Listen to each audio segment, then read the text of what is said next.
Hi, I'm Davin Sundvik with The Catch Today, and we're going to be going over the Panguich Lake fishing report for the end of July, beginning of August. So for all intents and purposes, because of the day that this is going to be posted, this is going to be the August fishing report for Panguich Lake.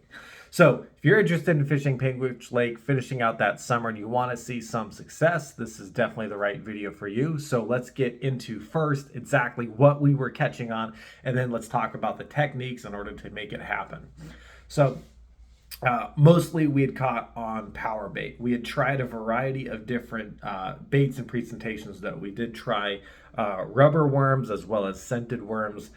Neither of those seemed to produce as well as the power bait did for the sheer purpose of the fish biting. The fish seemed to rip the worm right off the hook instead of biting. So if you have really good success and luck with getting your hook into the fish, you might do well with that. However, we just did not have luck on this particular day. They seemed to be finding the ends and the tips of the worms, grabbing them, ripping them off the hook. Just what we found. But power bait was definitely working, as well as we were fishing some spinning, flashing baits. So like little, man, I forget what they're called. I got a Thomas Buoyant, but also there's the other ones where it just kind of looks like a little rooster tail with a little spinner that spins around the rooster tail. Those were working as well, but nothing was working as good as the power bait. So let's talk about the techniques, locations in order to find fish at Panguich Lake.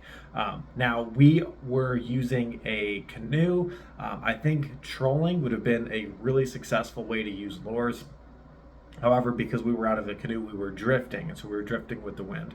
So we were limited based on two main factors: the wind direction, wind speed, and then the third factor was obviously the contour of the lake or the structure of the lake. So the trout, we found the trout to be at drop-offs anywhere between 10 to 20 feet of water.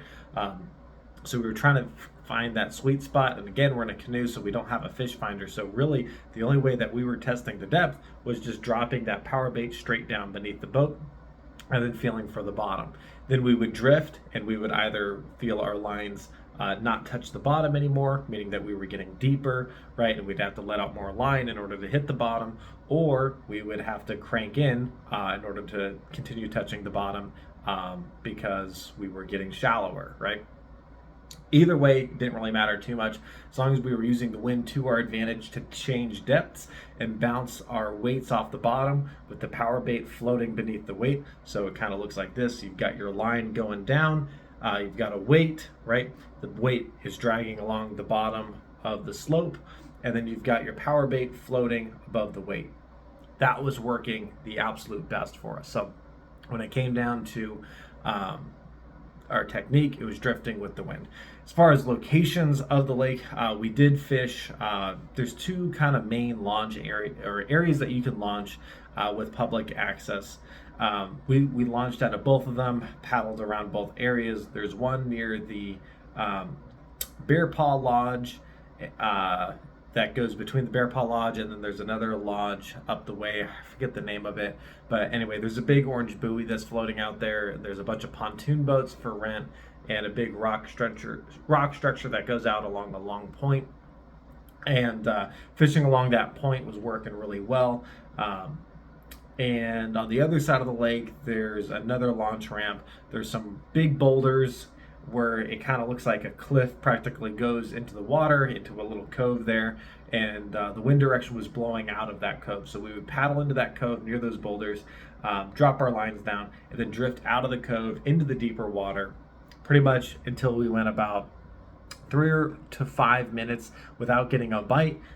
We would simply just reel in, paddle back to where we were getting fish at, drop our lines back down to the water. So if you have a boat with a motor on it, I would recommend trolling. I think you'd catch a lot more fish, be a lot more efficient than drifting. However, if you had a boat where you felt like you're not being successful on the troll, then definitely drift some power bait. But again, location.